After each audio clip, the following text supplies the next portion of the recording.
वालेकुम। उम्मीद करता हूँ कि आप सब खैरियत से होंगे। मैं कुलजीत कुमार टीचर यूपीएस मनचतर।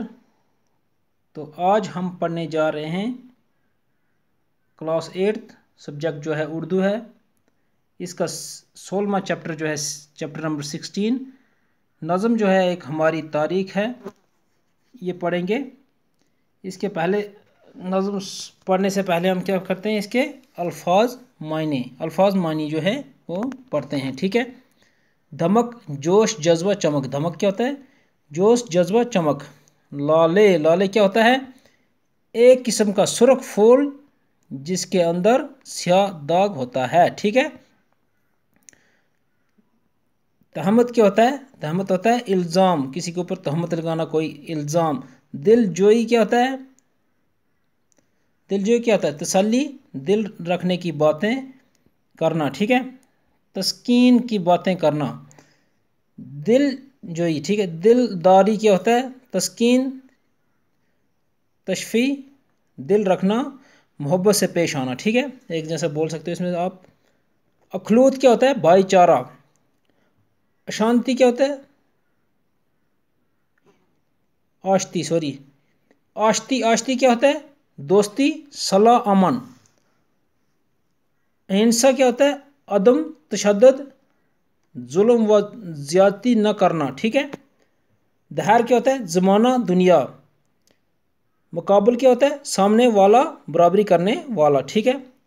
फरंगी, फरंगी क्या है? फरंगी बोला है अंग्रेज़ों को, अंग्रेज़ गोरे, उनको बोलते हैं फरंगी। तासब क्या होता है? तासब, तंग नज़री, बेजमायत या मुखालफत, उसको बोलते हैं तासब। ठीक है। तो इस तरह से ये है जो ये आपके अल्फाज और मानी, इसमें जो है मुश्किल अल्फाज जो आए हैं इसके यहाँ पे मानी दिए हुए हैं। ये आगे अब हम जो है नज़म शुरू करते हैं। ठीक है। तो नज़म जो है उसका पहला बंद जो है हम पढ़ेंगे अभी। देखो, कोई भी घर हो दिवाली के दिए जलते थे, ईद भर देती थी सीनों में उजाले क्या क्या। रंग होली का हर एक दिल में बिखर जाता था, चेहरे चेहरे पे दमक उठते थे लाले क्या क्या। देखो, ये जो नज़म है इसका पहला बंद, इसमें शायर जो है नज़म हमारी तारीख के पहले बंद में शायर क्या कहना चाहता है कि अंग्रेज़ी हुकूमत से पहले क्या था?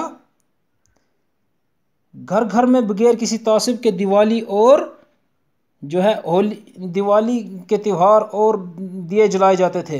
जबकि ईद का त्यौहार भी, दिवाली मनाई जाती थी, होली मनाई जाती थी, रंग बिरंगे जो त्यौहार मनाए जाते थे। ठीक है। चेहरे चेहरे पे धमके उठते थे लाले क्या क्या, मतलब होली बनाई जाती थी बगैर किसी तासीब के, कुरान पढ़ा जाता था। ये घर घर में दिवाली जो मनाई जाती थी। हाँ, तो क्या है सीनू मुझे लिखा। देखो, ईद का त्यौहार जो थी, मतलब कुरान वगैरह पढ़ते, ईद का त्यौहार मनाते थे साथ मिलजुल कर, एक दूसरे के साथ धूमधाम से जो है ये त्यौहार मनाए जाते थे। होली का त्यौहार हो, दिवाली का हो, सब लोग मिलजुल कर ये त्यौहार मनाते थे। कौन कौन से? दिवाली हो, होली हो या ईद हो, सब लोग एक साथ ये त्यौहार मनाते थे। जब पहले की तारीख की बात कर रहा है। ठीक है। नज़्म तारीख, हमारी तारीख, मतलब इस नज़म में हमारी तारीख क्या थी? हमारी जो पुरानी हिस्ट्री जो है, हिस्ट्री की बात कर रहे हैं कि पहले हमारे मुल्क में इस तरह से लोग मिलजुल कर हर त्यौहार मनाते थे। ईद, चाहे वो दिवाली हो, ईद हो, होली हो, सब लोग इकट्ठे मिलजुल कर उसे मनाते थे। और चेहरे पे दम उठते थे लाले क्या कि जैसे फूल खिलता कैसे दिखता है, बिल्कुल जब इंसान क्या है खुश होता है तो उसका चेहरा खिलता है ना, फूल की तरह उसकी तशबीह दी है, उस तरह से उनके बोलते चेहरे खिले खिले होते थे। एक दूसरे से के साथ ना कोई लड़ाई झगड़ा, और बिल्कुल शांति के साथ और एक दूसरे के हमदर्दी के साथ वो ये त्यौहार मनाते थे। ठीक है। इसी तरह से बोलते अजनबी हाथों ने लिखी थी जो तारीख तेरी, अजनबी हाथों ने लिखी थी जो तारीख तेरी, इसको क्या नाम दे सोची हुई तहमत के सिवा। अपने हर प्यार को नफ़रत में बदलना चाहा, क्या पुकारे ऐसे चालाक सियासत के सिवा। अब क्या, अब ये जो है अंग्रेज़ों की तरफ इशारा करते हुए कहते हैं, शायर कहते हैं कि अंग्रेज़ी हुकूमत ने मुल्क में अपनी चालाक सियासत के सबब लोगों के जो है दिलों में प्यार व मोहब्बत का जज्बा निकाल कर इन्हें एक दूसरे से नफरत और अवत करना सिखाया। ठीक है, उनको एक दूसरे से नफरत करना सिखाया। ये इनकी सोची हुई एक तहमत थी, नफरत फैलाना जो था। ठीक है, तो जैसे पहले खुशी के त्यौहार मनाए जाते, लेकिन उनसे ये बर्दाश्त नहीं हुआ और उनने क्या किया, और एक दूसरे से नफरत करना सिखाया। उन्होंने फूट डालो और हुकूमतकारों की पॉलिसी अपनाई। उन्होंने क्या करो, फूट डालो और हुकूमतकारों की पॉलिसी अपनाई। उन्होंने सोचा कि अगर जब तक ये एक साथ है, इनका भाईचारा इतना, आपस में इतना भाईचारा है, अगर हम इनके साथ लड़ेंगे तो हमें ये हराएंगे। उन्होंने क्या किया, फूट डालो, एक दूसरे के अंदर उन्होंने फूट डाला है कि अब इनको आपस में नफरत, पहले क्या करना होगा, इनको आपस में लड़ाना होगा, नफरत फैलानी होगी, फिर हम इनके ऊपर फिर एक एक तबके को हम अच्छी तरह से हरा सकते हैं। ठीक है, तभी उन्होंने ये नफ़रत का बीज जो अंग्रेज़ों ने फैलाया है हमारे हिंदुस्तान में, जो ये पहले, हालांकि हमारा मुल्क जो है एक था, हिंदुस्तान पाकिस्तान एक था, उन्होंने ये जो आज तक लड़ाई हो रही सब अंग्रेज़ों की देन है। ठीक है, ये उन्होंने जाते जाते क्या किया है, हमारे हिंदुस्तान के दो टुकड़े किए हैं, और यहाँ पे बोला कि ये हिंदुओं का मुल्क है, ये मुसलमानों का है, ये इस तरह से ये फ़िरका नफ़रत उन्होंने फैलाई है, जिसका ऐसा बीज बोया है जो हमें आज भी काटना पड़ रहा है। ठीक है, तो इस तरह ये बोलता है कि उनने यही किया था, फूट डालो और हुकूमत करो, यही पॉलिसी उनने यहाँ पे इख्तियार की। अपने वतन ए वतन हम तेरी तारीख लिखेंगे फिर से, ए वतन हम तेरी तारीख लिखेंगे फिर से, तेरी तारीख है दिल जोई व दिलदारी की, तेरी तारीख मोहब्बत की वफा की तारीख, तेरी तारीख अखलौत की रुवादारी की। अब देखो इसमें शायर क्या कहना चाहते हैं, इस बंद में शायर की तारीख का जिक्र करते हुए कहता है कि जो है ये तारीख, इस बंद में शायर जो है अपनी तारीख के दोबारा तहरीर करना चाहता है, और कहता है कि मुल्क की असल तारीख मोहब्बत, अखलूत, रुवादारी और वफादारी, और हम अपनी इस तारीख को फिर दोहराएंगे। बोलता हम इस तारीख को फिर से वैसा बनाएंगे, बोलता हम फिर वो तारीख लिखेंगे। पुरानी तारीख की बात करते हुए कहता है कि जो ये तारीख थी पुरानी, जिस तरह से हम पहले रहते थे, हम इसको फिर दोहराएंगे, उसी तरह से हम रहेंगे। वफा जो थी हमारी, रुवादारी जो थी, हम अपनी इस तारीख को फिर दोहराएंगे। इसमें यही बात कही है शायर ने।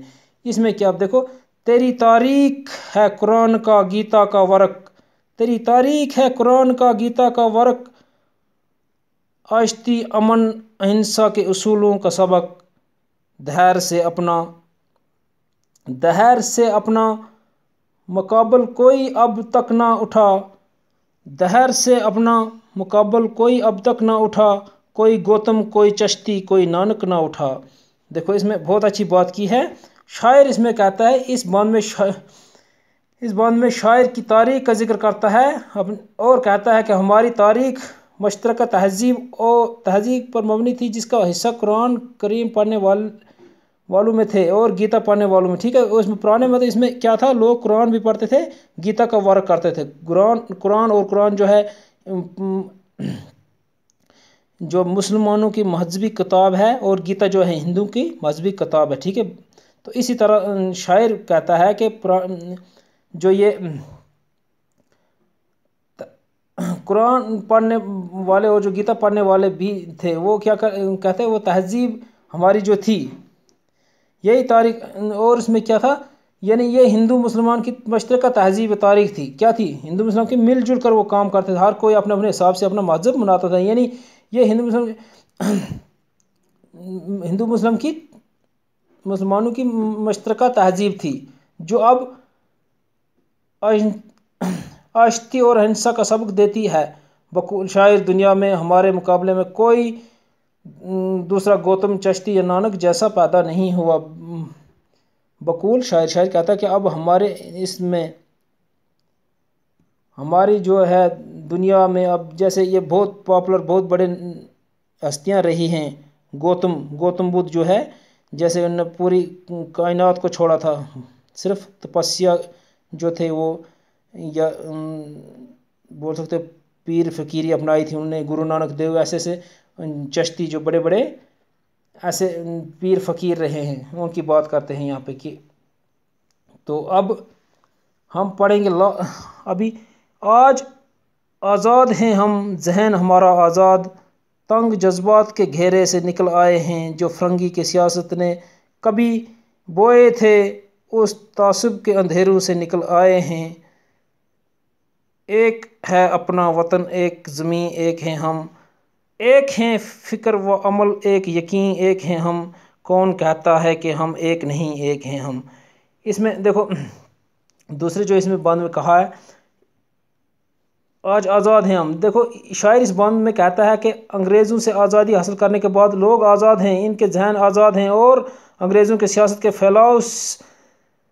फैले हुए तासुब और नफरत के अंधेरों से निकल आए हैं हम। बोलते हैं उनसे हम निकला हैं, आज हम बिल्कुल आज़ाद हैं। ठीक है, इस बंद में ये कहते हैं हम आज़ाद हैं। ठीक है, एक है अपना वतन। इसमें शायर इस आखिरी बंद में शायर क्या कहता है? शायर वतन के लोगों के एताद की बात करता है कि, और कहता है कि लोगों के फ़िक्र व अमल और इनके जो यकीन साझे हैं, इनके ज़मीन एक है और इनका वतन भी एक है। इसलिए कौन कहता है कि हम एक नहीं हैं, हम एक ही हैं। और हम क्या है, कौन कहता है कि हम एक नहीं, हम एक ही हैं, यानी हमारा वतन एक है, हम सब एक हैं। तो मुझे दे दो इजाज़त, उम्मीद करता हूँ कि आपको समझ आएगा।